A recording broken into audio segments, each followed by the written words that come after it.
Hello दोस्तों, आज मैं आपको न्यूटन फॉरवर्ड मेथड करा रहा हूँ।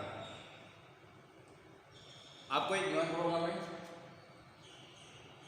जिसमें हमें estimate the population in 1895 and 1925 from the following data.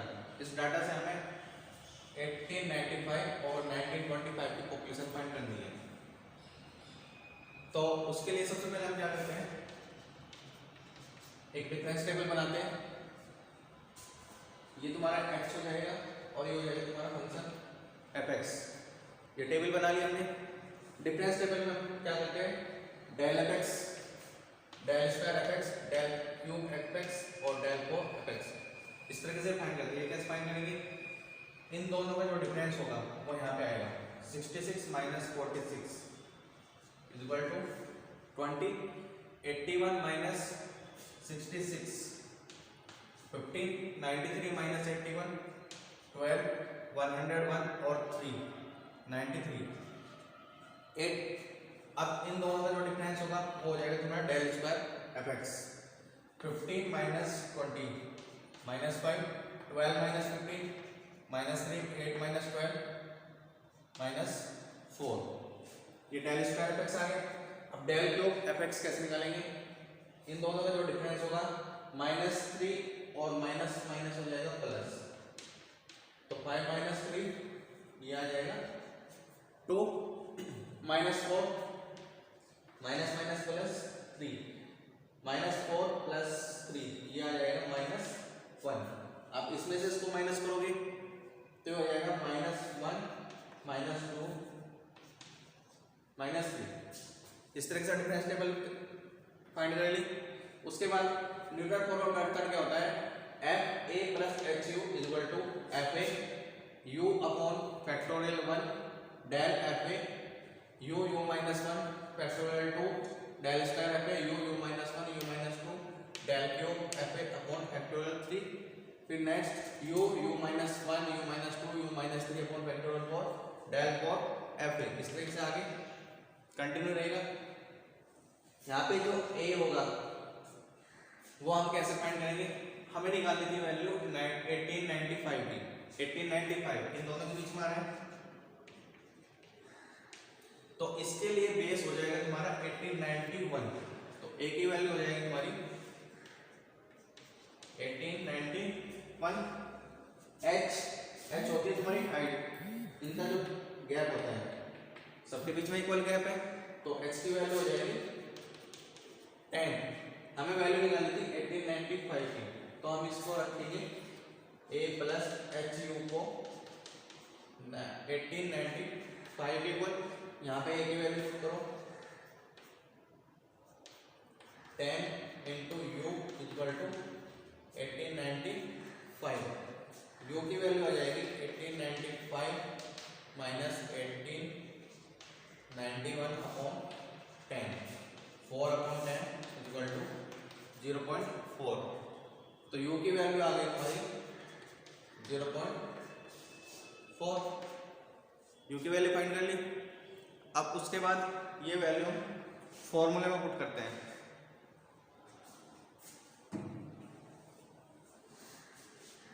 Newton forward method आपका इस तरीके से चलता है, ये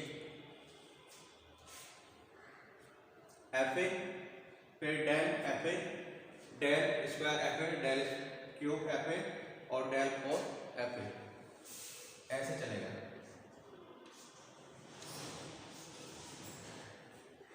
न्यूटन फॉरवर्ड मेथड ये डेल एफ ए हो जाएगा, वो एफ ए हो जाएगा del F A del square F A del cube F A और ये डेल फोर एफ ए। ये सब वैल्यू आ गई। यू की वैल्यू यहाँ से निकल गई, तो अब निकालो F 1895 equal to F A 46 plus U की वैल्यू आई थी 0.4 upon factorial 1 del F A 20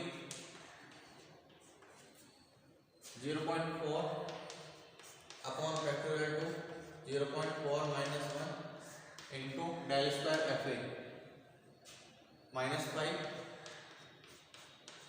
फिर 0.4 0.4 माइनस 1, 0.4 माइनस 2 अपॉन फैक्टोरियल 3 और into del cube F A. Del cube F A की वैल्यू है 2 plus 0.4, 0.4 minus 1, 0.4 minus 2, 0.4 minus 3 upon factorial 4 और del 4 F A. Del 4 F A की value है -3। ठीक है, इसको सोल्व करके तुम्हारा फंक्शन की वैल्यू आ जाएगी 1895 की वैल्यू। इसको जब सोल्व करोगे तो इसकी वैल्यू आ जाएगी 54.85।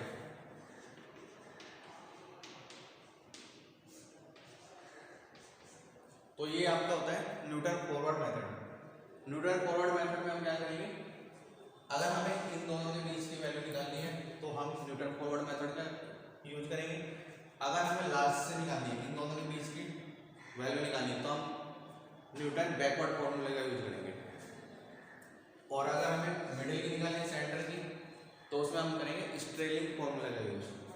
तो ये तो हो गया तुम्हारा न्यूटन फॉरवर्ड मेथड। अब मैं नेक्स्ट वैल्यू निकालना है 1925 की वैल्यू न्यूटन बैकवर्ड फॉर्मूले से।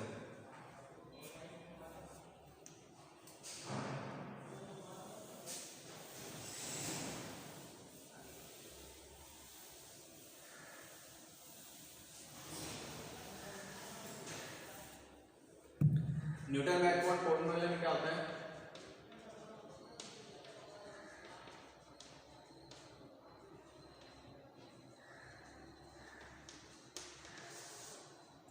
Del A plus H U equal to F A plus U upon factorial 1। Forward में ये साइन होता है तुम्हारा डेल और बैकवर्ड में ये साइन हो जाता है नेबला एफ ए। फिर यहाँ पे u माइनस 1 होता है, यहाँ पे हो जाएगा तुम्हारा u प्लस 1 अपॉन फैक्टोरियल 2, फिर नेबला स्क्वायर एफ ए, फिर u plus 1, u plus 2 upon factorial 3 nebula cube F ए। नेक्स्ट वैल्यू हो जाएगी u plus 1, u plus 2, u plus 3 upon factorial 4 nebula 4 F ए। ठीक है, इसमें दो चेंज होते हैं। उसमें तो होता था u minus 1, u minus 1, u minus 2, u minus 1, u minus 2, u minus 3। इसमें हो जाएगा u plus 1, u plus 2, u plus 3 इस तरीके से। और ये डेल की जगह आ जाएगा तुम्हारा नेबला। अब ये नेबला ऑपरेटर क्या होता है, यहाँ पे देखो 1925 किसके बीच में आ रही है, इन दोनों के बीच में आ रही है। तो हम यहाँ से स्टार्ट करेंगे। इसके लिए बेस हो जाएगा तुम्हारा 1931। पहले इन दोनों के बीच में था तो बेस हो गया था तुम्हारा 1891। अब इन दोनों के बीच में है तो बेस हो जाएगा तुम्हारा 1931। तो a की वैल्यू क्या हो जाएगी यहाँ पे तुम्हारी 1931 और h की वैल्यू हो जाएगी 10। u निकाल लेते हैं, a प्लस एच यू मतलब 1925 प्लस h की वैल्यू 10 इंटू यू इक्वल टू, इसकी वैल्यू निकालनी है तुमने,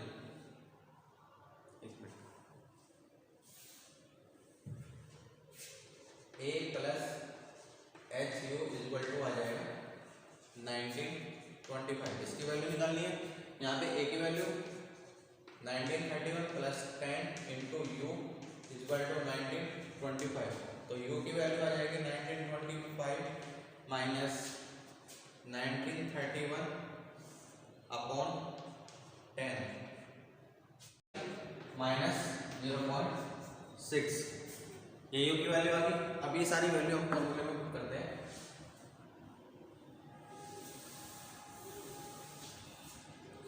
u की वैल्यू सोल्व करके आ गई तुम्हारी माइनस 0.6। ठीक है, तो f 1925 equal to F A. अभी एल एफ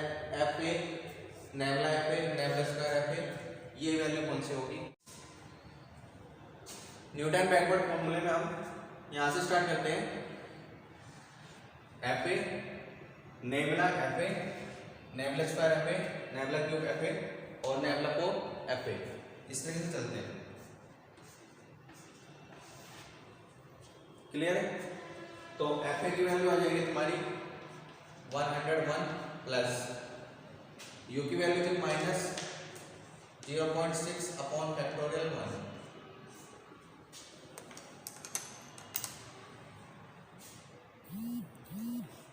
नेबुला एफ ए इसकी वैल्यू है 8 plus minus 0.6 plus 1 upon factorial 2। Nebula square F ए इसकी वैल्यू आ जाएगी -4 फिर -0.6 प्लस 1 -0.6 प्लस 2 अपॉन फैक्टोरियल 3 और नेबुला क्यूब एफ ए इसकी वैल्यू आ जाएगी -1। नेक्स्ट है तुम्हारा u -0.6 plus 1 -0.6 plus 2 -0.6 plus 3 upon factorial 4 nebula 4 F ए इसकी वैल्यू आ जाएगी -3। ठीक है, तो न्यूटन बैकवर्ड फॉर्मूले से F 1925 की वैल्यू आ जाएगी सॉल्व करके 96.83। क्लियर है? तो हमें क्या ध्यान करना है, अगर हमें इन दोनों के बीच की वैल्यू निकालनी है तो हम यूज करेंगे न्यूटन फॉरवर्ड मेथड का। अगर हमें लास्ट से इन दोनों के बीच की वैल्यू फाइंड करनी है तो हम यूज करेंगे न्यूटन बैकवर्ड फॉर्मूले। न्यूटन फॉरवर्ड मेथड में हम ऐसे चलेंगे, F A del square F A del cube F A del four F A, और न्यूटन बैकवर्ड फॉर्मूले हम यहां से स्टार्ट करेंगे। F A nabla F A, nabla square F A, nabla cube F A, nabla four F A. अगर इन दोनों के बीच में वैल्यू है तो बेस रहेगा ये, ए की वैल्यू ये रखेंगे। अगर हम इन दोनों के बीच में फाइंड कर रहे हैं तो बेस रहेगा ये, तब ए की वैल्यू हम रखेंगे ये वाला।